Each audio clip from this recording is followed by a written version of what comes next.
So this is another property for sale. This is another property 400 meters from National Highway. 6 hectares. Unom ni ka hektarya guys, no? This is 6 hectares. Located in Barangay Imrojas, Trinidad, Bohol. So taas kay siya frontage, no? 250 pesos per square meter. 250 pesos. So nakanindot niya siya kay elevated, no? So 400 meters from National Highway. Dool ra kayo guys. 450 meters from National Highway. Ano itong status, no? Rain or shine, magunda. So mana guys. It's owned by my relative, no? They are now in Cebu. Yeah.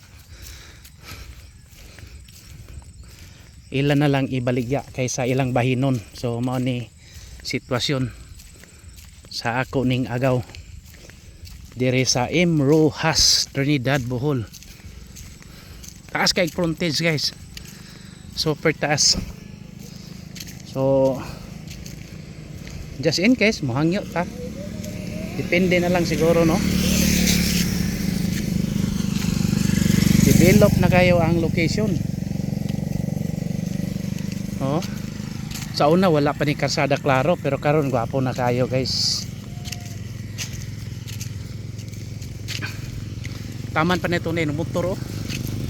This can be converted into commercial or pwede nimo siya gamon nga kanang warehouse. Pwede siya buhaton nga warehouse or commercial, no? Ato na lang siyang i-drone para klaro gyud, no? Di lang tamutaak ato, although we have already a drone video on this property. Ato na ning na-publish.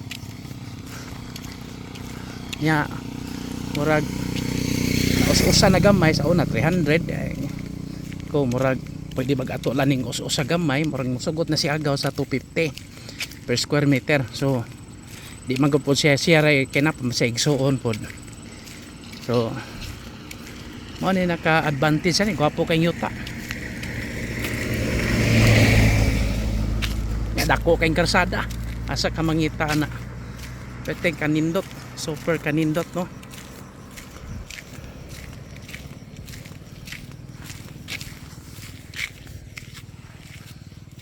So mo drone ta.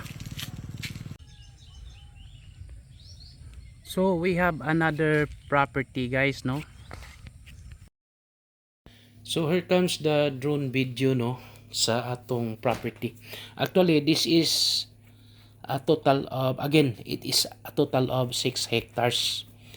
4 hectares one document, and the 2 hectares is other document with the same owner, or all are titled property. So makita na to diri guys, we can see the overview.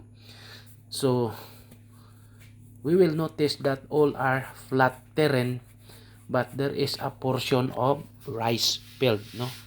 So as you can see, it is really along the concrete road, wide road. It's really a concrete wide road. So Trinidad is a northern part of Bohol province, approximately almost 2 hours from Tagbilaran City. So this is the highway, no? Mana siya guys, that is the National Highway, makita na to. So that is the rice field. The other side there is a rice field, no, included on the property. So see, makita na to guys, there is like a valley, no? This rice field is not included. The other one, see, this one, yan, that one, no?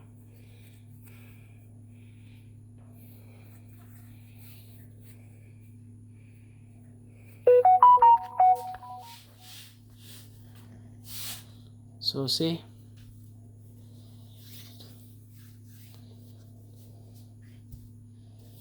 this is really the property. Then this like a valley, no, not included. Kini ra gid siya guys, kini. So this one, this rice field on the other side, no, that is included. So mura gamay tan-aw kay ang atong drone ani mga 200 meters naman sa ibabaw, no. So that is the situation.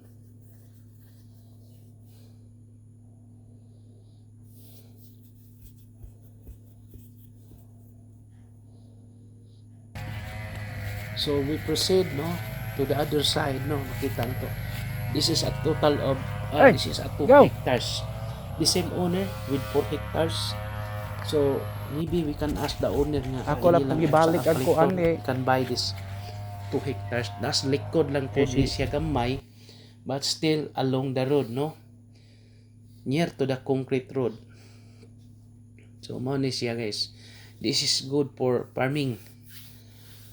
Any kinds of farming, no, pwede siya guys. So all are flat terrain. Flat yun na siya. See, all are flat terrain.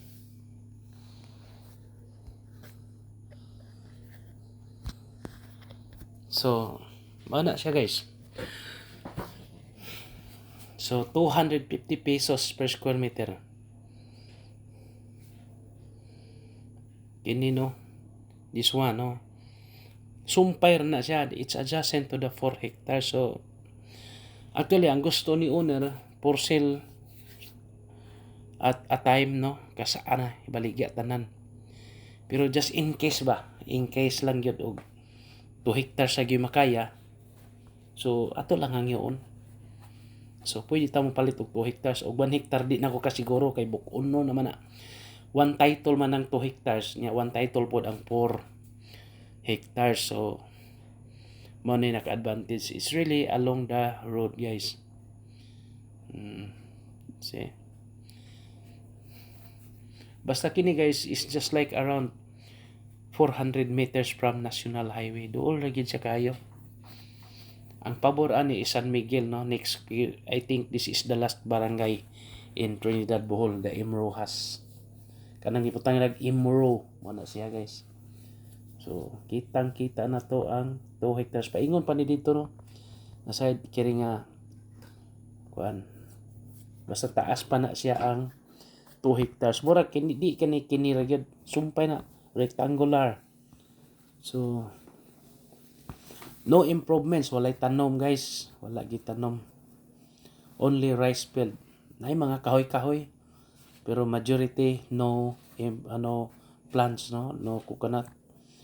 Kuan ra gid siya, it's a plain nindot rin tamnan o you can plant even cassava or kamote or kanang gitawag potato. So mo na siya guys, no. So you can have cattle farming, no, goat farming, and many more, no. For inquiries, just contact me and please subscribe our YouTube channel. So i-google lang nyo guys, Imrojas Trinidad Bohol. This is the surrounding not included to the for sale, to the sale, no.